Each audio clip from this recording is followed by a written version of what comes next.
Welcome aboard, TTA travelers. We hope you enjoy Tomorrowland Transit Authority's Super Skyway.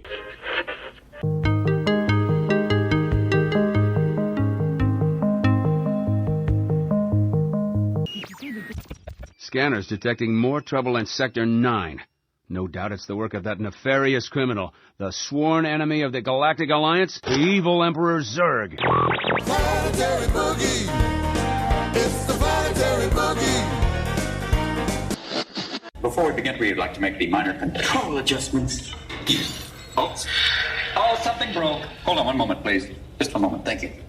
WDW Radio, your information station. Hello, my friend, and welcome to the WDW Radio Show, your Walt Disney World information station.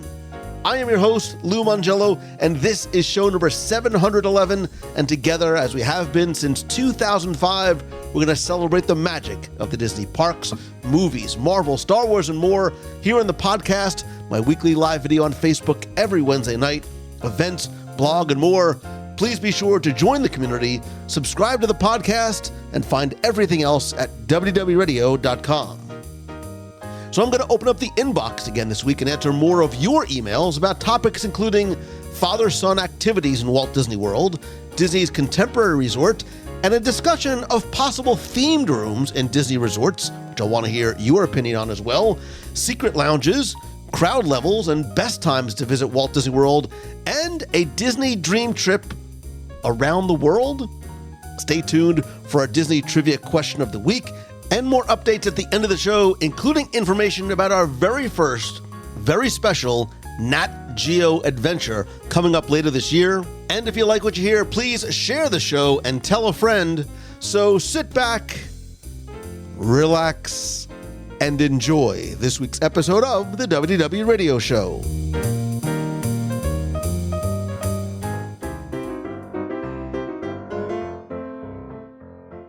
It's time once again to open up the email inbox and answer your questions to help you plan, prepare, and answer your pressing questions about where to go, what to do, where to eat, and even the how, why, when, where, and what's new, what's next, or fun about Disney details, history, trivia, and really just about anything you like. I was going to make a reference about you asking questions and we being like an answering machine in the 80s, until I realized that you listening might not have any idea what an answering machine even is. And speaking of someone else who is also stuck back in time, more like the 30s than the 80s, is Becky Mankin from Mouse Fan Travel. Wow, really? The 30s? All right, now I'm lost for words, and I don't know what Well, it's appropriate because here we are, we're sitting outside at the beautiful Disney's Boardwalk Resort, which coincidentally enough, is like taking a step back into. I love this resort. I love the lobby of this resort. I love what is the name of the chandelier inside the Boardwalk lobby? There's a chandelier inside the Boardwalk lobby. Wow. Again, totally kidding. I have no idea though.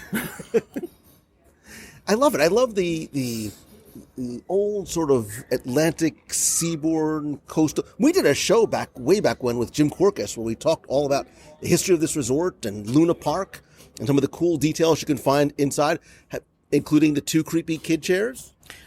Okay, that's really cool because they are creepy. What are they called? They're the creepy kid chairs. And Wait, that'll be the trivia contest this week. Okay, good. That sounds good. It'll be the trivia contest. What are the... But the weird thing is at Christmas, they're still there. It's like one of those things that shouldn't be there for some reason, but yet they're still there. Well, they should be there because of what they are and what they represent. Please tell us. I will during the trivia thing because the name of the chair represents the function of the chair.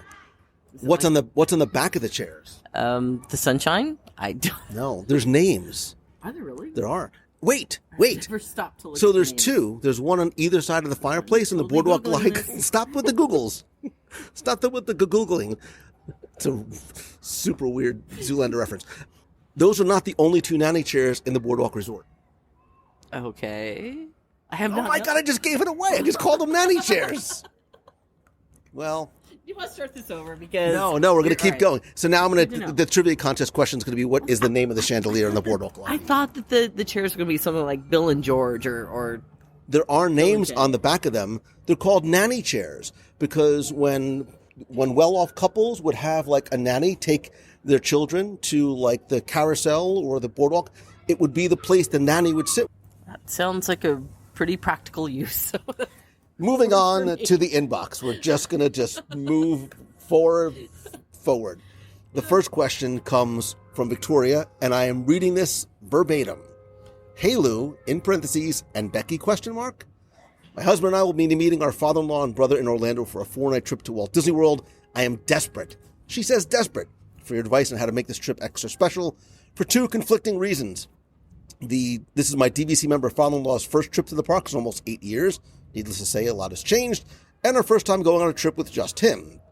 He's really looking forward to this vacation, and I'm sure he'd love some ideas for splitting off with my husband for some one-on-one time.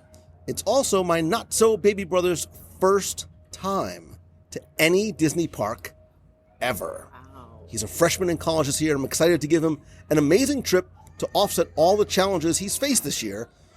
I know it won't be the same experience that I'm used to, but luckily, he won't know any better. I'm excited to break off one-on-one with my little brother as well. So my questions are these. There's not one, but 2. What do you recommend for an older father-son duo to do on their own in the parks, resorts, or springs, preferably at night? What are some things for teenage boys, in quotes, first time to the parks that an older Disney dad with a long history in the parks will still enjoy? We plan on hitting Springs, Magic Kingdom, Studios, Animal Kingdom. They're going to Raglan Road, Be Our Guest, and Whispering Canyon, which I dig. I almost forgot. We also arrive on my birthday. Help me, Lou Mangello. You are my only hope. So the 2 questions, Becky, are what do you recommend for an older father-son duo to do on their own at the parks, resorts, or Disney Springs at night? And then we'll take the other one second. I actually really like this because as somebody who has a 17-year-old son, your relationship with your child as they get older changes. And the things that you want to do go from taking them places to doing things with them. And actually, I have my answer right off the bat. While you're doing the Googling, I'll give you the first thing that came to mind because it's something I did with my son a year or so ago. And it's one of my favorite experiences and memories. And especially if you guys, or he is a Star Wars fan, going to Savi's workshop and doing the lightsaber building experience with your son, even if he builds it and you watch, which is what I did, it was a powerful, memorable, and especially like at that reveal and watching the reveal and watching my son's face, it was very emotional for me. Like, I love that. And he not only has the sort of physical takeaway of the lightsaber, but even we talked about this the other day, like he remembers the experience more than the item he took away from it. Yeah, I could tell that was something that was really special for you, especially because the 2 of you have bonded over Star Wars since he was probably in the womb. At that point, you were probably singing the Star Wars theme as he was growing. I'm going totally outside of the parks, though, because I'm thinking I have 3 things that we've specifically done for father-son outings. One of them is, it obviously depends on if people are physically able to do it, but the Safari Africa track is a really good experience over in the Animal Kingdom that you can do as part of this, not quite private, but a small group that goes through and has up close and personal experiences along the safari. And I know that you've done that one too. That's been a big hit for families who want to do something outside of the park. My son asked to do that for his 16th birthday, and I've done Wild Africa Trek now 3 times. It is a remarkable experience, worth every penny. Pro tip, if you cannot do it in the middle of the summer, you're going to have a little bit of a better experience. Yes, I would agree with that, and do the early morning one too if you can. Another one for an older father and son, which we set this up for actually my stepfather and some of his family members. They went fishing. They did the fishing excursion at one of the lakes, which happens early morning. And if they really love to fish, it was difficult for my stepfather because he's not really a theme park guy. So I got him here with that lure of come over, come fishing. And he was really excited about that, had a great time. So that's another thing families can do together if they're not quite theme park people. Another one that I was thinking that I've seen families do is the Amplicar ride over at Disney Springs. Doing that together as a father and son type of outing would be fun as well. And I have even something that incorporates three of my favorite things, dining, snacks, and food. And you don't need to plan anything in advance. You could even just do like a restaurant crawl, like getting appetizers from a few different places in Disney Springs. I would highly recommend Jock Lindsay's, the Boathouse, and Morimoto, which is in that perfect sort of holy trinity of restaurants right in the center of Disney Springs. But go have an appetizer. If he's old enough, have a drink or a non-alcoholic drink. It's just this... It's not about the thing that you do. It's about I'm going to get all choked up. It's about the bonding time that you spend together. And she also asked, what are some things for teenage boys, first time to the parks, that an older Disney dad with a long history at the parks will still enjoy? As I was reading the question, I think that it's not about going to do the paid experience. I would show him the classics. I would show him the ones that I'll put myself in that I grew up with, right? And share stories about going the first time with his parents or his wife or whatever. Not just stories about the attractions and like me, I have a penchant for sharing useless Disney trivia when I take people, but stories about, I remember the first time I rode this with my mom and my dad loved this attraction and this used to be here. Those are going to be the things that is going to be the emotional connective tissue. So that later on, when he can show his son, my father introduced me to this this ride or this attraction or this experience within Walt Disney World. I think that is how we've all kind of come to love Disney, because our parents or other people in our family introduced us to these things. And for me, since my father is now gone, I walk into those gates and I really feel his presence. So for me, that's an amazing thing that you can pass on to your family. I'm going to move on to a question and I would love to hear you who's listening and along here with us, sitting at the virtual table outside of the boardwalk with us. If you have a suggestion, you can leave that in the clubhouse at wdwradio.com/clubhouse. Call the voicemail at 407-900-9391 and leave your suggestions or things that you've done in the past as well. Next question comes from Jay Ronaldo. He says, big fan of yours. Jay, you're a fan. You're a friend, not a fan, and I watch your stuff all the time. I've written before, but here's my question. I know Becky's answer to this right off the bat. Uh-oh. Early August at Disney, is it tolerable? No. She's going to say no, it isn't. At Disney World? Yeah. Okay. Well, it can be if you do the right things. Becky, you actually have to go outside at some point. Okay. I know it's subjective. My wife is more heat sensitive than I am. Trying to avoid May and the Love Bugs. It's a long email, so I'm going to sort of go through it. We're thinking about a mini short trip stay at Poly, DVC 2 or 3 nights. Love the Polynesian, could live there. Then head to Beach Club where the beach breeze to the beach where the beach might be a little temperature friendly.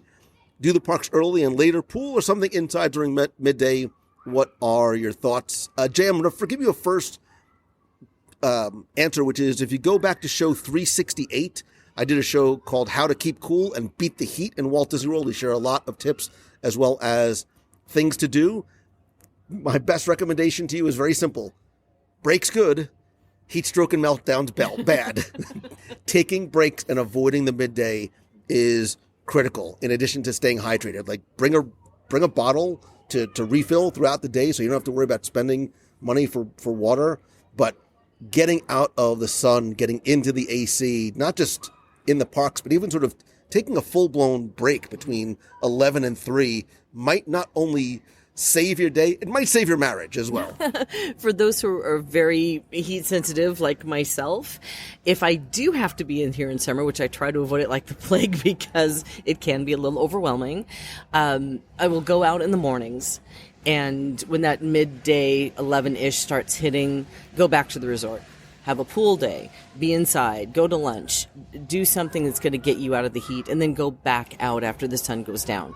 Another thing, he did mention that he was DVC, which means he'll have access most likely, if they're in a one bedroom above, to a freezer. You can freeze some bottles of water and then take that out with you in the daytime, so at least you can have something to put on your neck if you get a little uncomfortable. But yeah, it's a little bit oppressive here when you have the heat and humidity. But if you take the breaks and you do the things to help yourself stay a little cool, stay out of the heat, try not to do Parks Commando style, because you're not going to have a good time if you do that. You can still have a wonderful break here. And I do like your idea about going to the beach, because there's a lot of wonderful experiences out at Vero Beach and other locations that you can take in a little bit more of the sea breezes. Yeah, even here in Orlando, what's nice is that you're sort of like dead in the middle. So whether you want to hit East Coast, I'm more of a West Coast. I like the Gulf a little bit more. Accessing the beaches is very, very accessible. So if you fly into Orlando, you have about an hour and a half ride east or west to hit a beach if you want to go for a day or two. So it's a really nice way to break up a Walt Disney World vacation too. Yeah, or you can do an Alaska Adventures by Disney and feel very comfortable for the entire Becky, I'll get you a globe, but Alaska's actually not close. You can't drive to Alaska from here. There are planes for these types of things. We're going to move on to Sure. Gabe and Emily Crow from New Springfield, Ohio, write in and say, "Hey Lou, first off, thanks for all you do and bring to those of us who need a little bit of that Disney magic every day. My wife and I are fulfilling one of our dreams, staying at Disney's Contemporary Resort this April for our baby moon. Congratulations. First of hopefully many future Disney lovers. We've listened to show 485, the top 10 secrets and stories of the Contemporary, but I wanted to know if anything has changed since 2017 that wasn't covered in the show that we should do.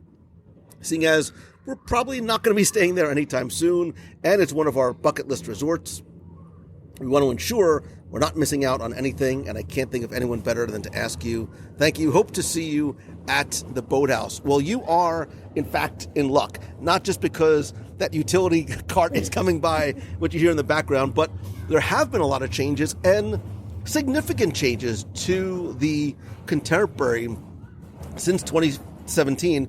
Most specifically, the theming of the rooms and really sort of the resort itself. The Incredibles overlay, which is taking place as part of the 50th.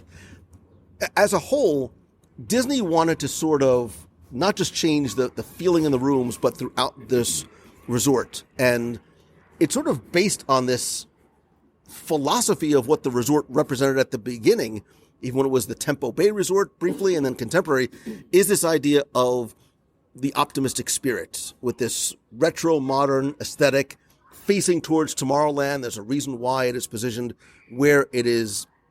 And they've done a complete 9-story refurb of not just the rooms, but the exteriors as well. So you get this blending of the monorail, which is obviously such an integral part of the design, but the integration of characters from The Incredibles. And you can even see that out in the hallways.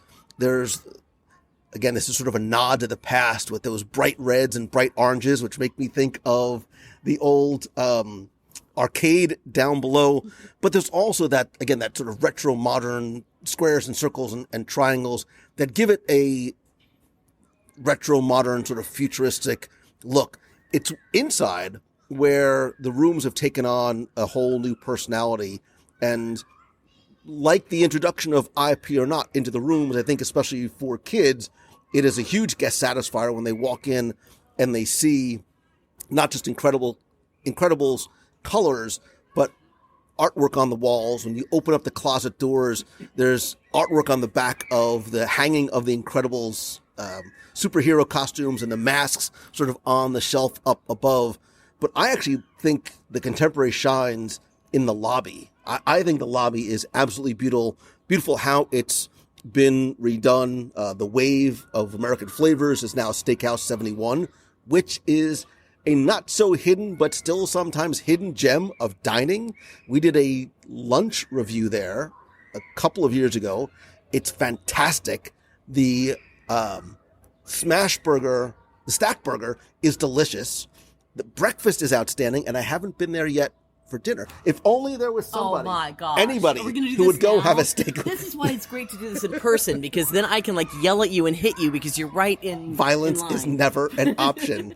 But I do. I think the lobby and some of the artwork, and even in the hallway leading into Steakhouse 71 with pictures of pre-opening and opening day of Walt Disney World, I love the sense of nostalgia and the touches of Walt Disney World history, real American history from the late 50s, early 60s, the super clean lines and modern vibe inside the lobby. I actually really like the update, that even sort of that retro modern furniture in that sort of waiting area. Yeah, and I love the way it was elevated. So it didn't completely take over what was. So it's still familiar, but it was an elevated look and feel to the aesthetic inside. The rooms, there's a couple of choices that they made that I'm kind of wondering why they did what they did. But for families, Like what? Like what kind of? Oh, well, they took away the desk.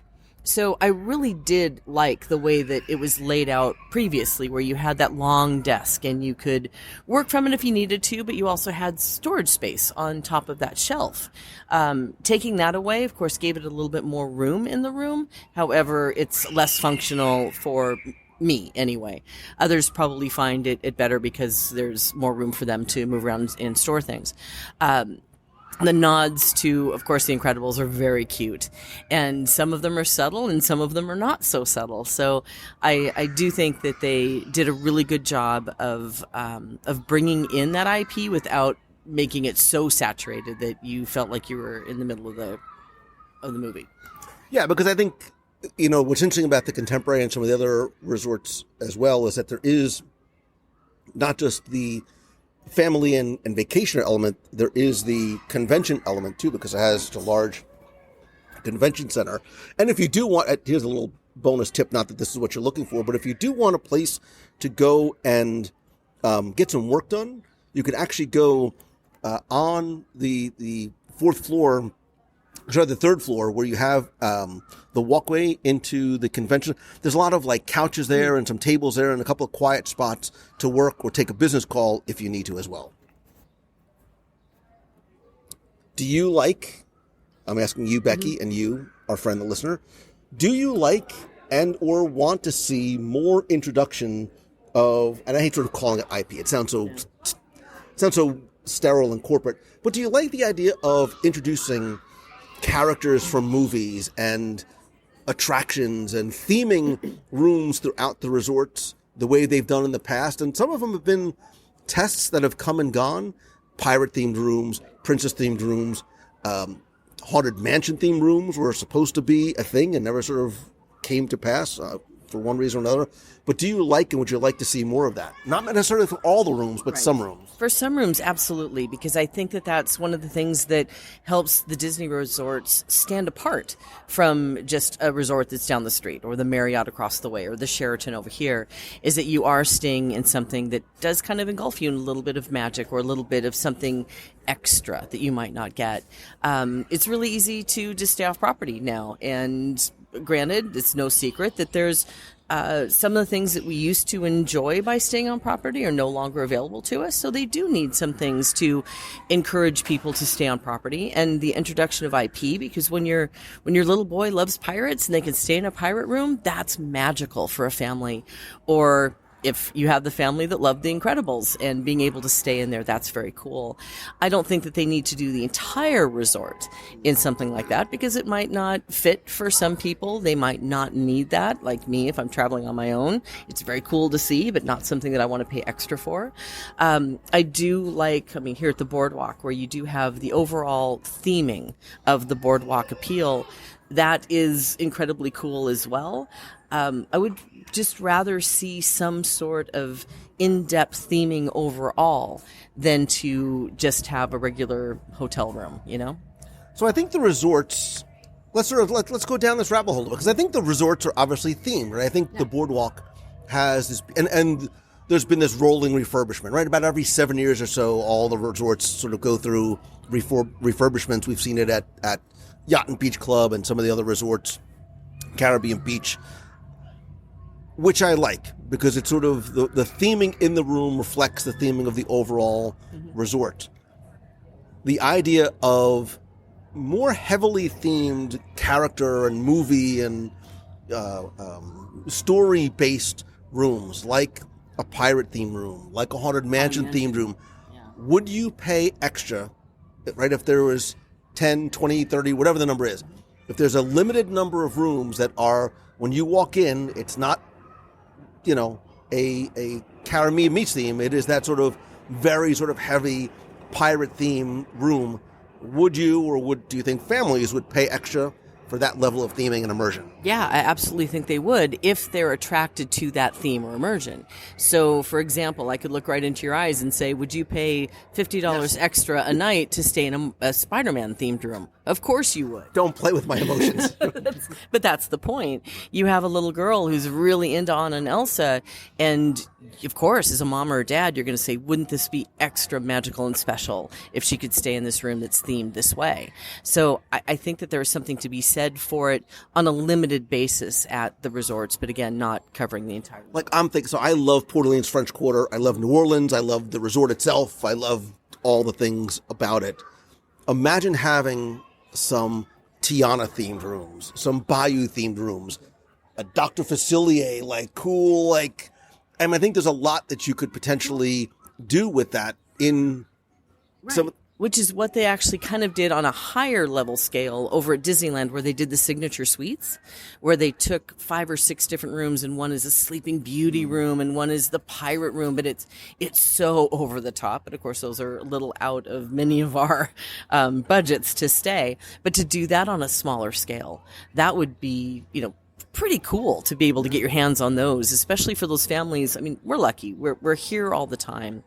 There's families that save for 5 years to be able to come here and to be able to deliver an experience to their kids that is something that's going to really hit their heart and make them remember. All right, so way back when at the Disneyland Resort, they had, don't laugh, an Aliens-themed hotel. Right? It wasn't Disney, but it was right outside. And the thing that I remember most, we stayed there. We're at the Bellevue Lounge. Becky has been drinking. No, seriously. The bus was themed with antenna on it. It really was, it was so cute. And I remember that. I was 7 years old. And I totally remember being part of that. And having that theming around me was something that was very cool, stuck in my head, and to this day is something I remember. But imagine again, those children who really love Mickey and being able to stay in a Mickey themed room or something of that nature would just really elevate the experience. I really want to I'm really curious to literally hear the thoughts of you who is listening. I think you will either bring this up on a Wednesday night live show. I'll let you know in advance, because I would love to hear not just your thoughts about IP in the resorts, but I would love to hear a little armchair imagineering from you, some thoughts and ideas that you have of what sort of themed rooms can and would you put where. There's nearly 30 resorts to choose from on property with a wide variety of themes. What kind of rooms would you like to see in what resorts? This is something we'll put a pin in and come back to on a future episode of the show or during a Wednesday night live show. But let's move on, because Garrett Longhofer has a question. He says, Lou, by the way, Garrett, wait, was just on the most recent episode of the Top 10 with Tim. Garrett, by the way, who is clearly he's a restroom connoisseur. My wife works for Hewlett-Packard Enterprise, and she was informed that there is this is the word that caught me for Becky's eye, exclusive lounge. Ooh. Calm down.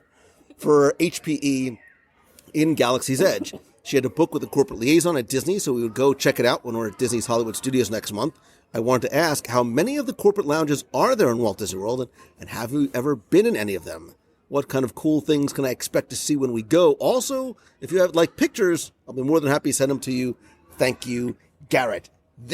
I love this question, because this is like the super secret thing that some people know about, and it's appropriate because I actually recently went to, for the very first time, the Hewlett-Packard Lounge in Galaxy's Edge.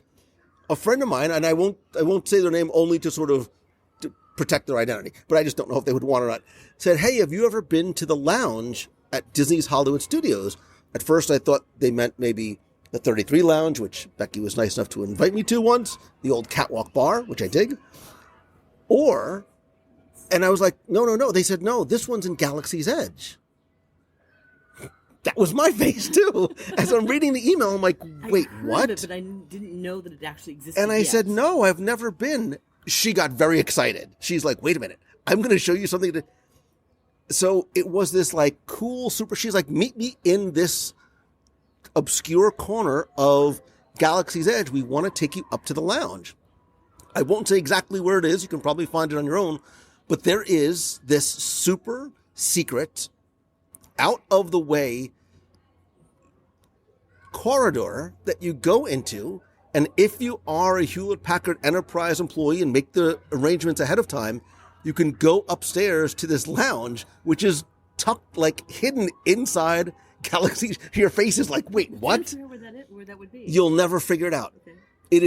It is incredibly, it's super hidden away. And when you go upstairs, there is a reception desk up there.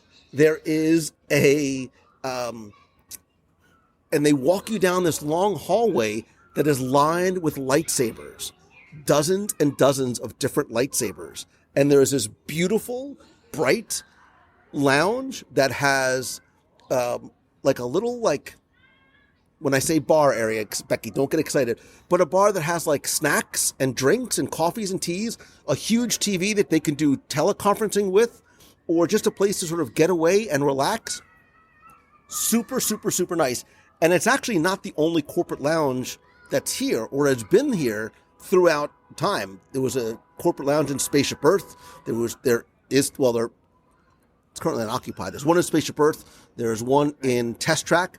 The one in the Living Seas, which is now used for special events, used to be the corporate lounge for the original corporate sponsor. So there's a number of them tucked away. There's a lounge up in Norway. There's a few of them here and there throughout most of the parks. But again, you do need to be an employee of the current corporate sponsor in order to gain access to it, which I love as a reward for those employees. It doesn't cost anything to go in.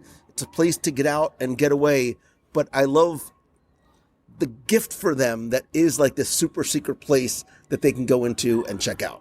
That is really cool. And I've been to all of the other ones, which we've used for special events as well, when they're actually, not being used for corporate situations. But I had no idea. I'd heard that there was possibly something coming. I didn't know it was actually there. So that's very cool. Yeah, it's really neat. And when are you taking me? I cannot take you, but maybe we can find somebody who would be willing to take us so you can go and I'll see. trade you for Club 33. Jesus.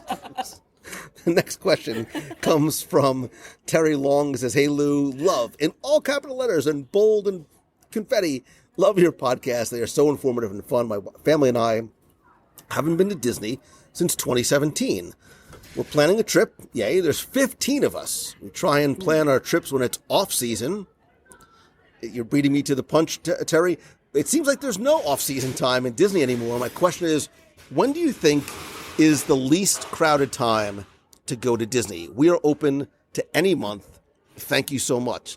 Terry, you're 100% right. If you would have asked us this question 10 years ago, our answer would have been very, very different. The first week in December, the first week in September, early February. Like there were historical times where the crowds weren't just very light, but there were times that it was nearly a ghost town in certain places. I keep telling the story about being in Frontierland during one of these times when I was researching my audio tour. It was an off time.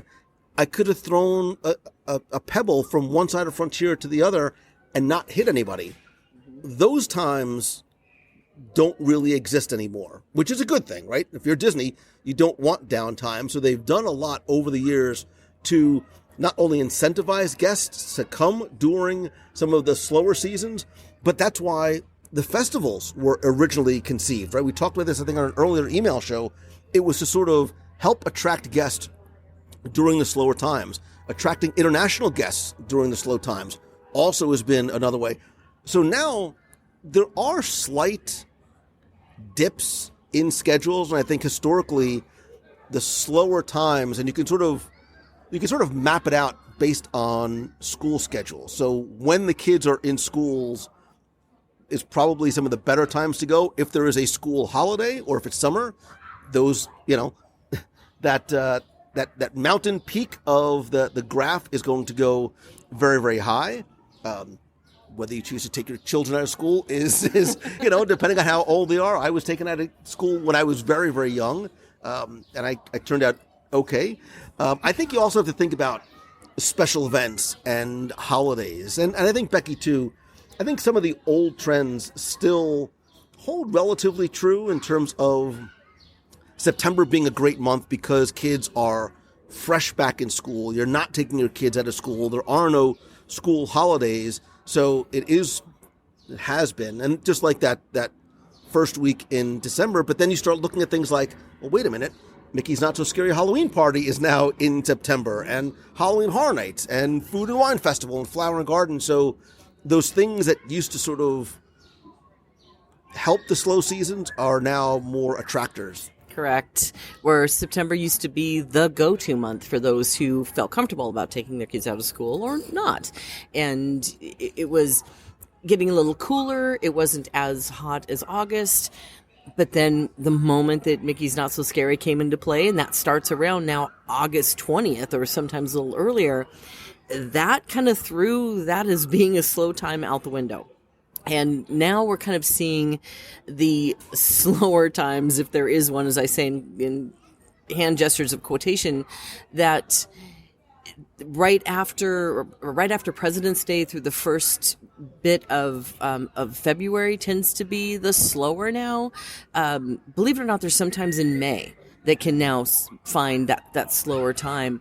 But other than that, you're pretty much going to see crowded times. Of course, the least or the most crowded times are going to be anytime kids are out of school or any holiday breaks.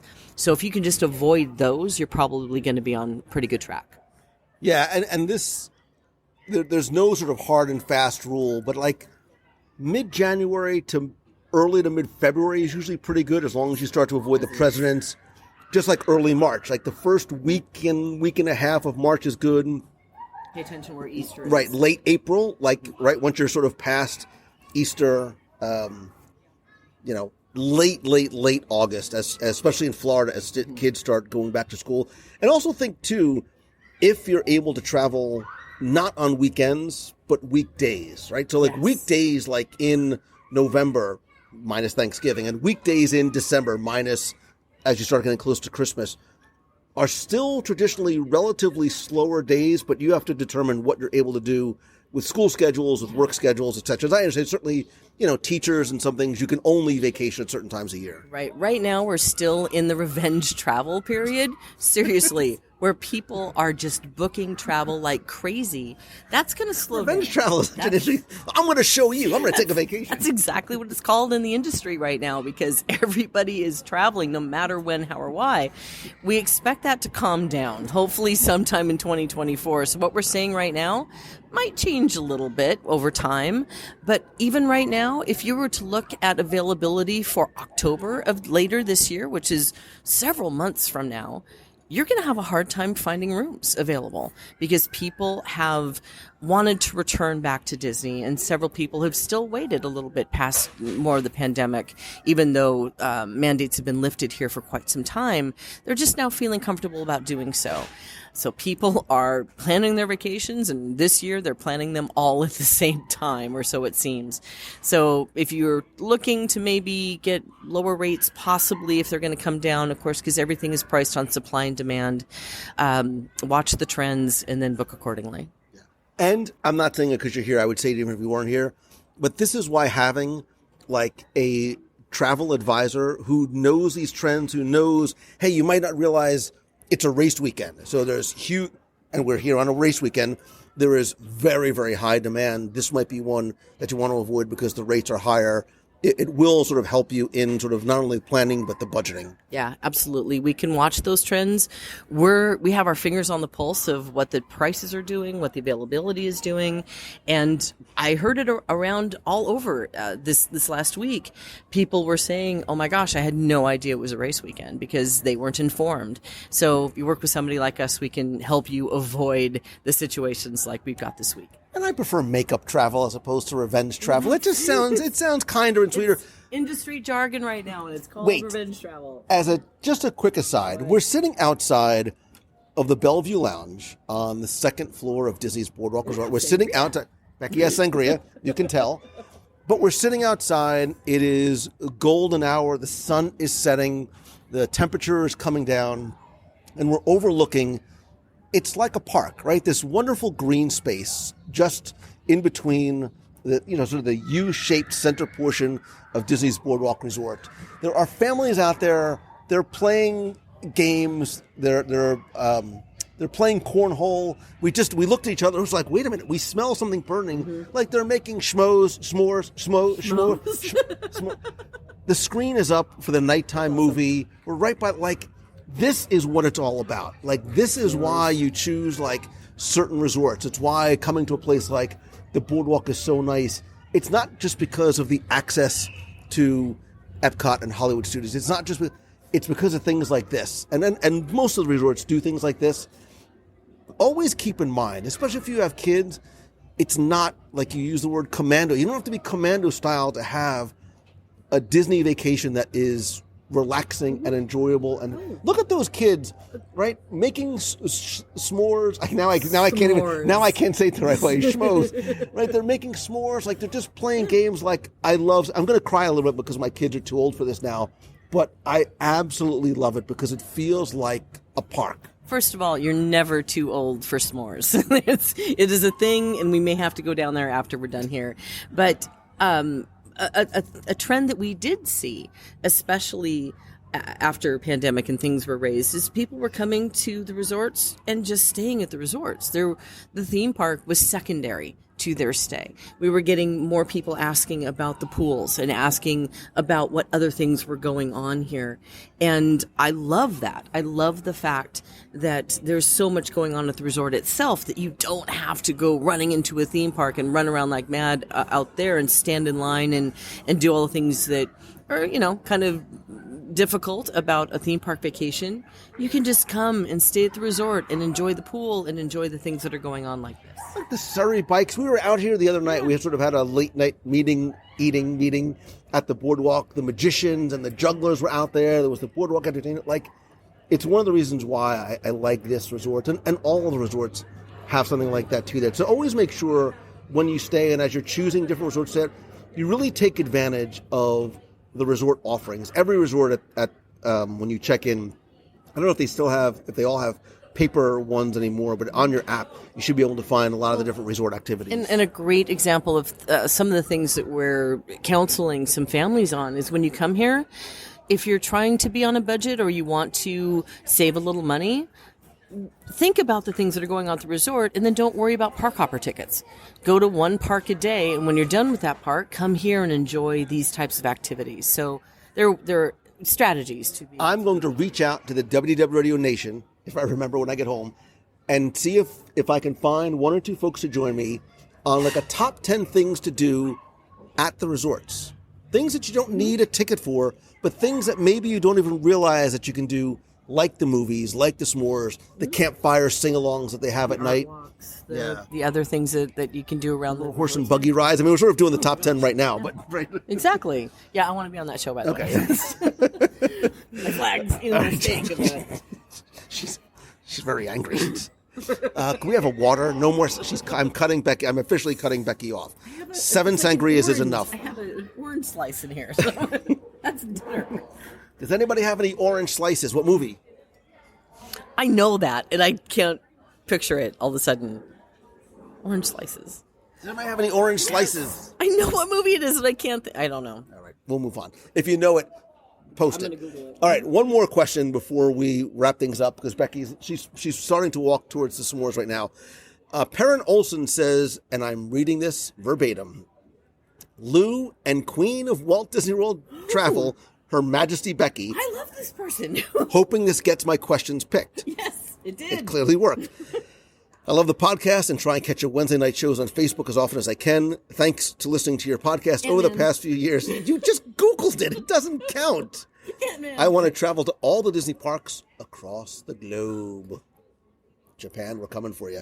My question, show idea for you and Becky is, assuming my family won the lottery, what would a trip to visit all of the Disney parks look like? Things to consider. Which park do you visit first? How long do you stay? What are the must-sees? How many? I mean, this is a 17-episode answer, but what's a cost and what park do you end with? To officially hit all the parks, would you also include a trip to Castaway Cay? I mean, listen, you won the lottery. Why not? What cruise would you suggest? And final question, would you be interested in being our tour guides and joining the fun? Yes, that is an absolute yes. I'd love to hear the answers personally. If you want to tailor it to me winning the lottery, I live in New Orleans, yay, with my wife and 2 girls, ages 5 and 7. We go to Walt Disney World every 18 months or so, cruise on the Wonder in February, and haven't made it to any other Disney parks yet. Thank you in advance for dreaming with me. Perrin, this is the fun part, right? Even if you're not necessarily able to do it, it is fun to dream. And whenever, like, anybody in my family talks about winning the lottery, I'm like, why don't you work harder for it instead of worrying about trying to win the lottery? Getting the scratch-offs is not a future career move. So he asks a very, very broad sort of overreaching. It could be an entire. It could be the 20-hour show. We could definitely slow. Yeah, Becky's already planning for the 20th anniversary of WDW Radio. But Yes.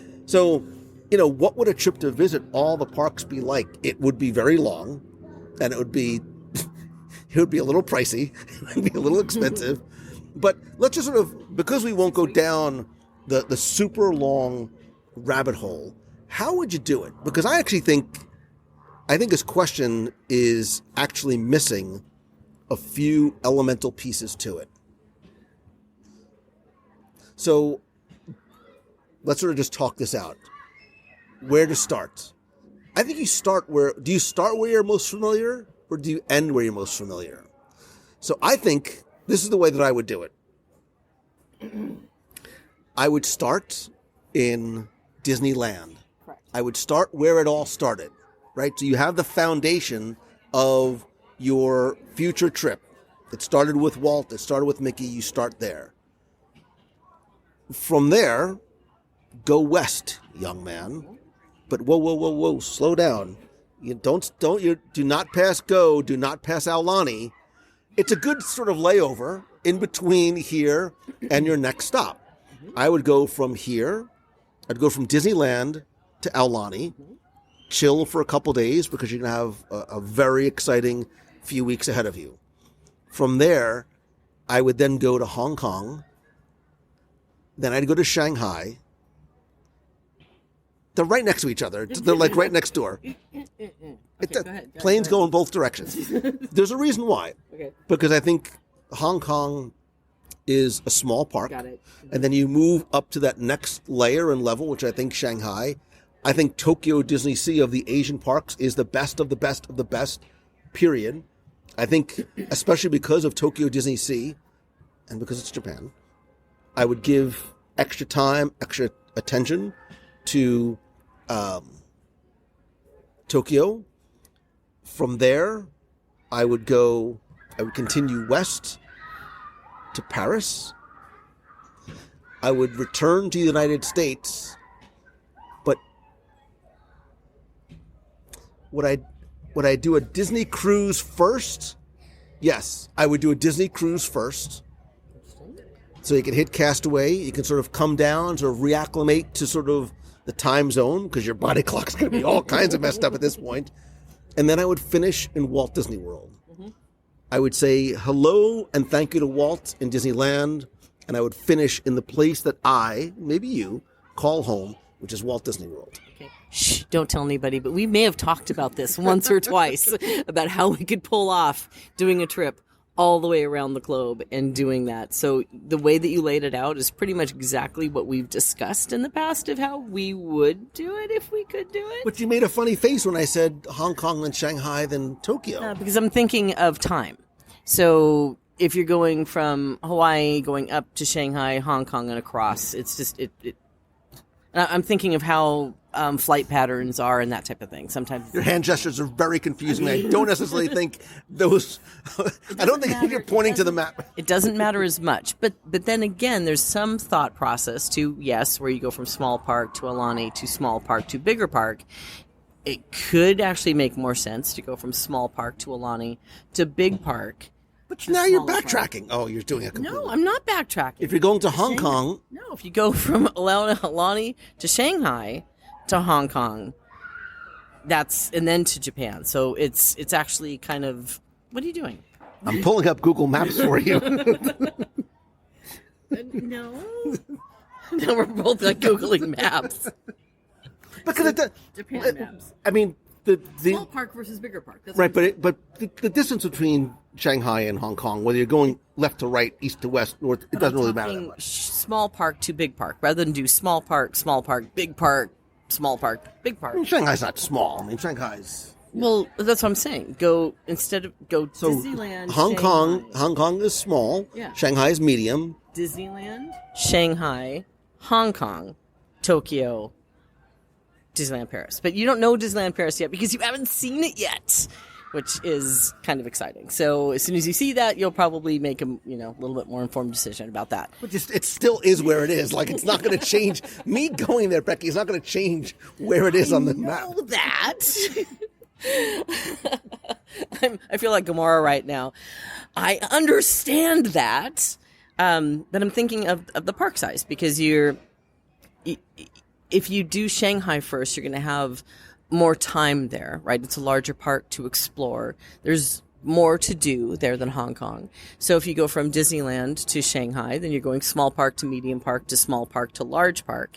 I don't know. Just, I guess how, if you're going to do this in 6 or 8 weeks, how to best divide the time. So you're also getting some relaxation in, because I've seen some people do or try to hit all the parks across the world, and then they just land in a park and go in for one day and then get on a plane and go to another park. If you won the lottery and you had the money, I'd be spending some time there. I'd be spending 5 days in Disneyland, and then 3 days at Alani, and 5 days at Shanghai, and 3 days at Well, you also have to ask yourself, well, wait a minute. If I'm going to Hong Kong, am I going to spend time in Hong Kong? If I'm going to Japan, you need to spend time in Japan. Yeah. You're going to be like, I need 3 weeks in Japan, please. I think you do yourself a disservice if you visit a foreign country and not visit the country itself. I completely agree with that. There's so many things. And one of the things that I love about Disney, and I get it. I know that Disney fans are very loyal to the Disney brand and love Disney parks and have a tendency to visit Disney every single year. But that's one of the reasons why they have Adventures by Disney and now Nat Geo and Disney Cruise Line. So you can still be part of the Disney brand, but experience other things that this wonderful big blue planet has to offer. Different cultures, different food, different locations, different types of countries. It's an amazing thing when you get to travel and see China and see Japan and see France and all the places that we've been so blessed to visit in our travels, to understand the rest of the cultures that are on this planet that we all share. I think travel really opens up your mind and is an education on levels that you can never get in school. And I hope others take advantage of this. So when you do go to Shanghai, or if you're able to, or go to Tokyo Disney Sea, that you do spend some time not only in Tokyo, but go off into the areas and take the train down to Kyoto and experience the places and the tastes and the sights and the sounds of a culture that you may have never experienced besides the food. I don't know why, when you're talking about open your mind, all I can hear is the line from Quado, open your mind. What movie? Oh my God, I have no Open idea. your mind. Ant-Man. 1990. 1990? What? Wait, what? Arnold Schwarzenegger. Huh? And? Quado. Quaid. Yes, Quaid. Open your mind. Quaid. What is it? Stop Googling. Stop. No, yes, Yep. that one. For those of you screaming at home, it's Total Recall. It is, of course. I'm sorry. I'm a nerd. I don't really get out all that often.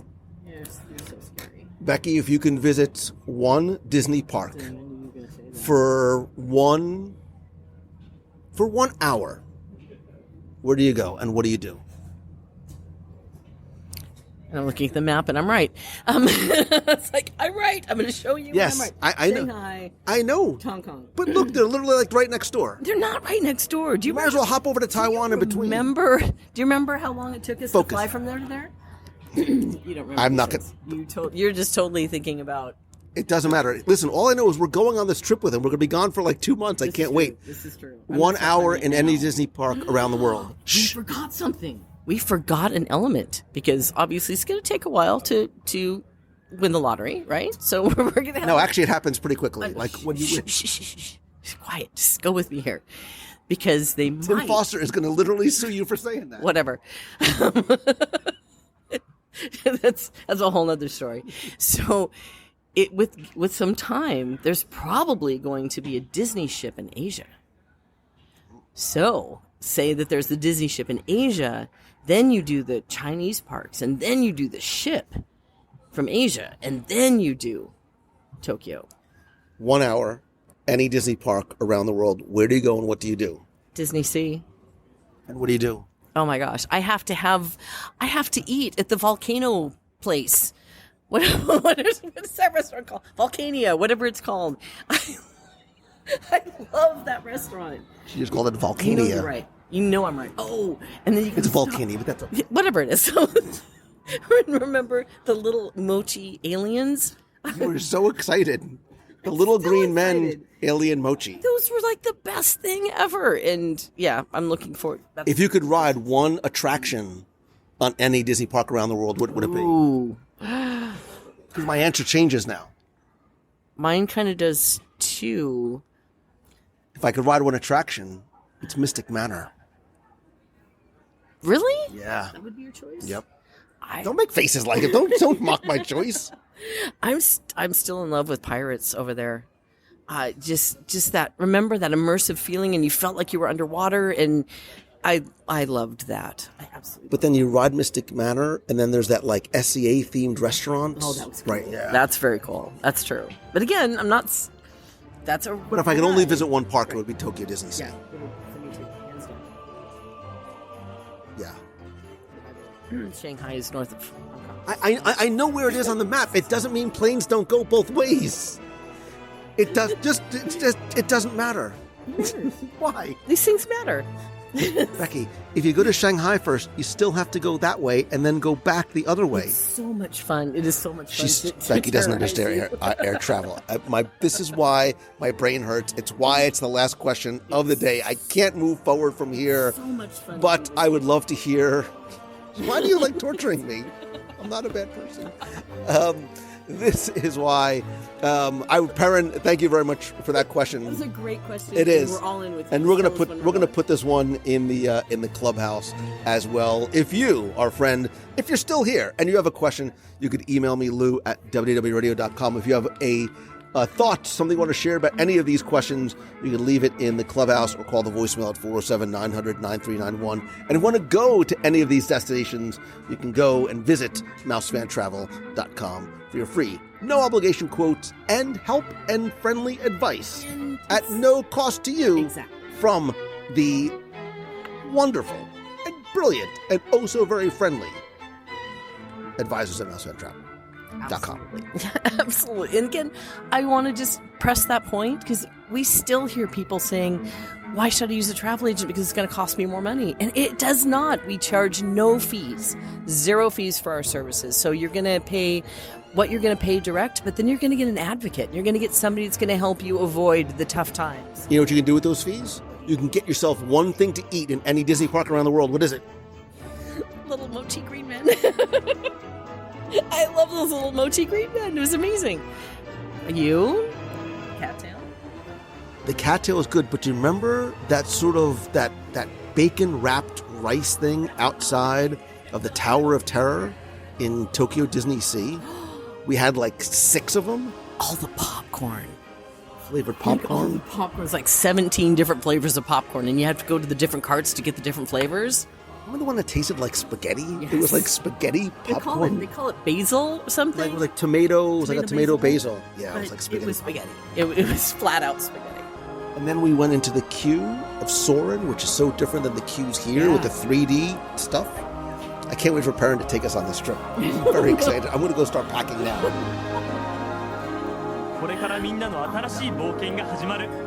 Becky just left. She's on her way for schmoes. Becky, don't push the child out of the way. There's enough for everybody. I will smite you, young child.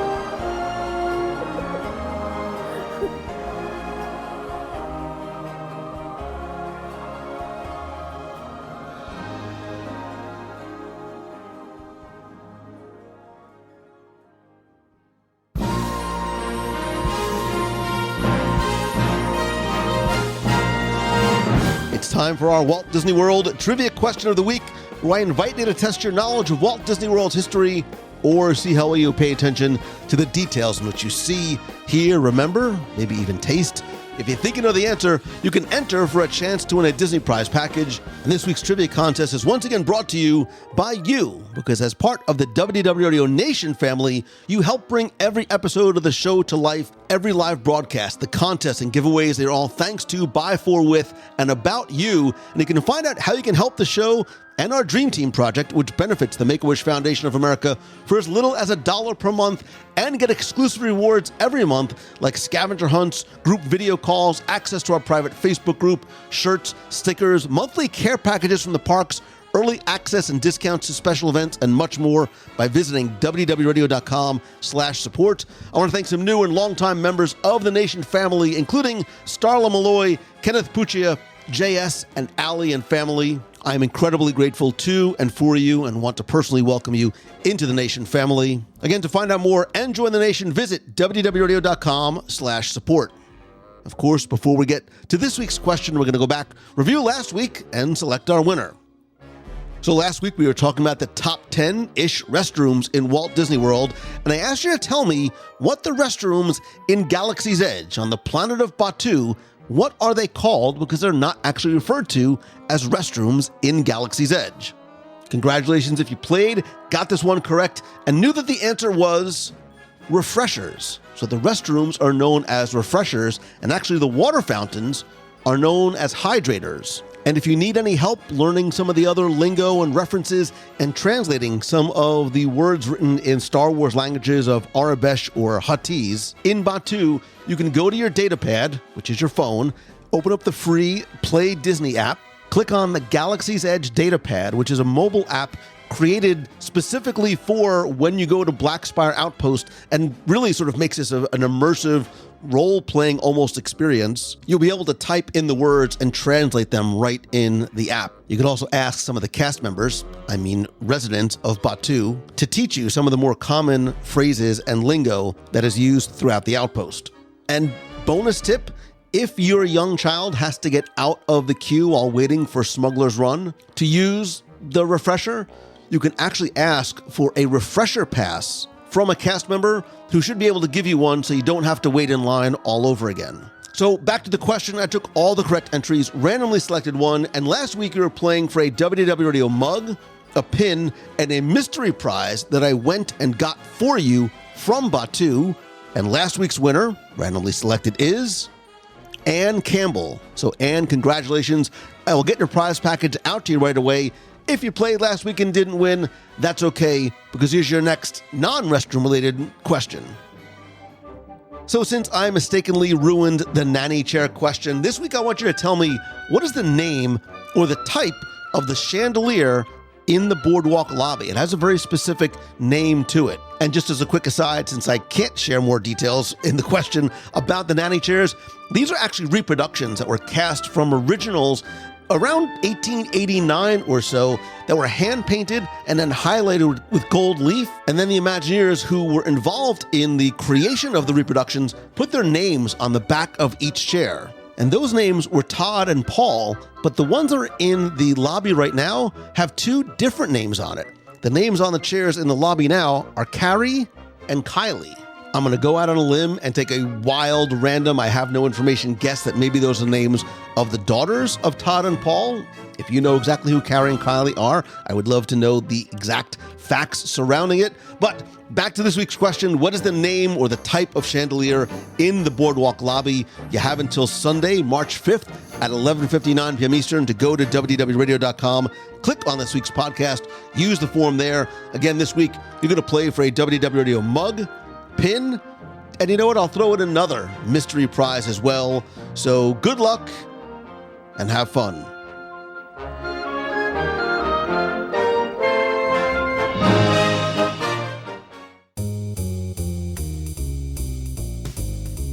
That's going to do it for this week's show. Thank you so much for taking the time to tune in this and every week. Please come be part of the community and conversation and talk not just about this week's show, but anything that you want to discuss in the Disney, Marvel, or Star Wars universe over in the WDW Radio Clubhouse at wdwradio.com/clubhouse. You can also connect with me elsewhere on social. I'm at Lou Mongello on Instagram, Facebook, Twitter, and LinkedIn. You can also call the voicemail. I'll play it on the air with a question, comment, or just a hello from the parks at 407-900-9391. That's 407-900-WDW1. And of course, as much as I love connecting and talking with you online, I still believe that nothing beats a handshake and a hug. Thanks to everyone who came out this past weekend for Princess Half Marathon Weekend, whether you walked, ran, wogged, jogged, volunteered, wheeled, cheered. Congratulations. And I'm so grateful for the incredible turnout we had at this past weekend's Meet of the Month at Disney's Hollywood Studios. To find out about other upcoming Meets of the Month and other special events, visit the events page at wdwradio.com/events. And speaking of very, very special events, I want to announce and share with you something that we've never, ever done before. I'd like to invite you to join me on our very first WDW Radio Nat Geo Expedition Danube Christmas Markets River Cruise this December 9th through the 16th. On this 8-day river cruise, we will start in Budapest, Hungary, move to Bratislava, Vienna, Austria, Wachau Valley, Salzburg, Austria, Passau, Germany, and end in Munich. And this is unlike a regular Disney cruise. This is a small ship with only 156 guests in 79 staterooms on the Ama Viola, which is a small, intimate, twin balcony ship with a lot of personal space, multiple dining choices, sun deck, walking track, pool, swim-up bar, and even bicycles available on board for in-port exploration. But the star of this cruise is not the ship, but really it is the destinations where we go through Central Europe and explore and enjoy a number of different Christmas markets along the banks of the Danube River. More importantly, we'll be guided by a National Geographic expert and a National Geographic photography expert who are going to give us not only rare behind-the-scenes perspectives, but teach us how to shoot day and nighttime photos. And with a variety of daily excursions that we can choose from, you can tailor the trip to fit your own wishes. For example, in Bratislava, the capital of Slovakia, we're going to go on a guided walk through St. Martin's Cathedral, stroll through the cobblestone streets to the old town hall, wander through the Christmas markets, then go off on a food tour. In Vienna, you can choose to take a special behind-the-scenes tour of Vienna's Museum of Natural History, led by a National Geographic grantee and curator of the museum.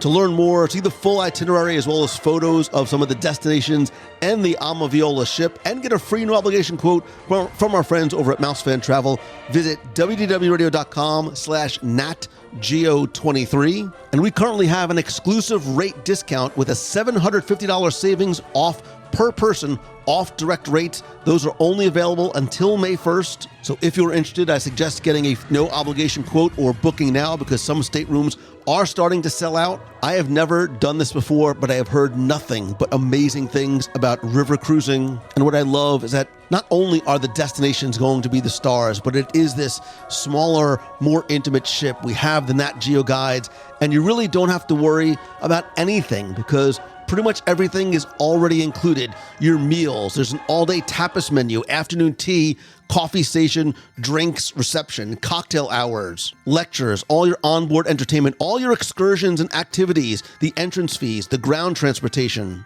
airport transfers, etc. It is all already included. Again, to learn more, to get a quote, visit wdwradio.com/natgeo23. I cannot wait to take and share this adventure or this Nat Geo expedition with you. We already have a nice group of WDW Radio community members booked on board. And if you have any questions, again, you can use the forum at wdwradio.com/NatGeo23. And switching gears just a little bit, but staying in the event space, I have just 2 spots remaining for my Momentum Weekend Retreat, April 28th through 30th. This is a 3-day, 2-night event where 10 like-minded entrepreneurs get together in a luxury vacation home for a transformative mastermind retreat where we strategize, prioritize, and execute. We talk about your ideas, your obstacles. We help you prioritize and create an actual plan going forward. And we build in time over the weekend to help you start making meaningful progress while you have momentum. It's a focused, fun environment. And to ensure you focus only on you and the event, I take care of all the details. And your investment in the retreat includes 2-night stay in the vacation home. Everybody gets their own private room. Group meals Friday, Saturday, and breakfast Sunday. Dedicated time in the quote-unquote hot seat to work on you and your business.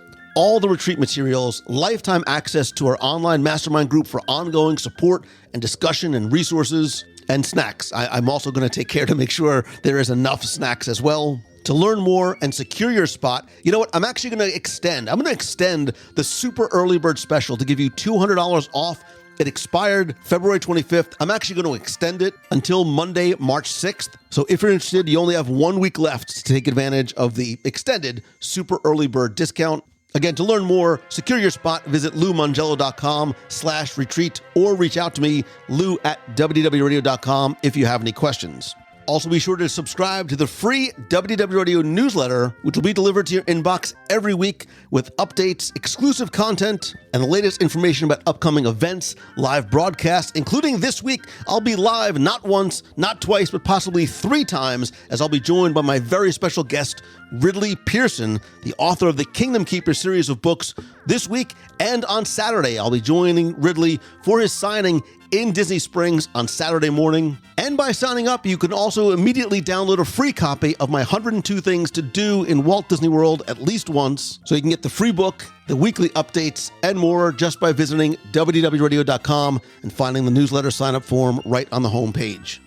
And if you like what you hear, and I hope that you do, all I ask that you please help spread the word, tell a friend, share a link to this or your favorite episode on social. Take a screenshot while you're listening, share it on Instagram, Twitter, or Facebook. Tag me at Lou Mongello. I'll be sure to reshare it and follow you back. And if you can, take just a couple of seconds to rate and review the show over on Apple Podcasts. You can get there easily by going to wdwradio.com/Apple. It is incredibly helpful. Very, very much appreciated. I want to quickly thank some recent reviewers like Brew1018, who says, "What can I say that already hasn't been said? I love this show. I've been a listener since my wife and I introduced our daughters to Walt Disney World 10 plus years ago. Lou feels like an old friend, yet we've never met. And he's the voice I listen to when I need to feel the comforts of Disney. Just a fun show on all things Disney and a direct link to the nostalgia that powers my love for the company since my first visit to Walt Disney World in 1985. I've moved away from the East Coast, and now more than ever, I rely on this show to help keep me happily connected to one of my favorite places. Great conversation, great guests, and great topics. This show is my antidote for the negativity in the world. Thanks, Lou and guests, Lisa, Becky, and everyone. Brew1018, thank you, man. I sincerely appreciate such a thoughtful and kind review, and I hope that we can fix the fact that we haven't met yet on one of your upcoming trips to Walt Disney World. Finally, most importantly, thank you. I love and appreciate you so very much. If there's anything I can ever do for you to express my gratitude and appreciation, please reach out and let me know. I hope that this week's show and the community and the live shows on Wednesday night not only connect you to a place that you know and you love and you enjoy, and it puts a smile on your face and maybe inspires you a little bit to pursue the thing that you love and want to do in this world, to be the positive light and change that you want to see, and to choose the good in everything and to everyone that you meet along the way. I love you. I appreciate you. So until next time, see ya. Hey, Lou Mongello. This is Patrice Roberti from Boston, Mass. And I know that soon you're going to be headed on your trip to Italy. As I understand it, I think I heard this right, it's your first trip to Italy. And I think you also said that your father always wanted to go but never got there. So it is my dearest hope for you, and thanks for all the great podcasts I've been listening to over the past 6 months and your great spirit, your great energy and enthusiasm. It is my dearest hope for you that you have the best time in Italy, and I hope that you get some sign, some coincidence, something that your father and your mother, but especially your father, because you spoke of him, that your parents and especially your father are with you there, sharing the moment with you. I hope you get that. You deserve it. Have a great trip. Bon voyage. Bye. Hi, Lou. This is Keith calling from Sacramento, California, and been a long-time listener, first-time caller, but I really enjoyed your latest episode about best bathrooms in Walt Disney World. Since I'm a West Coast Disney boy, I figured I would give you a few honorable mentions for Disneyland.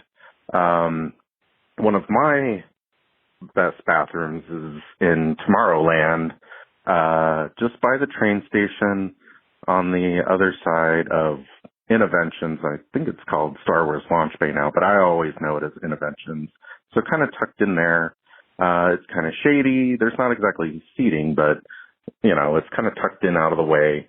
The next best bathroom in Disneyland Park, in my opinion, would be right outside of Plaza Inn, kind of tucked in there just before you enter Tomorrowland again. So I guess I'm a little Tomorrowland-centric on my bathrooms within Disneyland Park, but they're usually pretty clean, and I think they fit with the theming of Tomorrowland, whether you like it or not.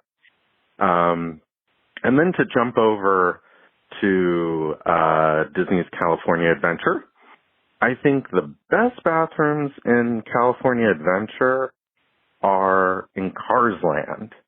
They have the best theming of bathrooms, in my opinion. Also, there's a nice little courtyard with some seating outside.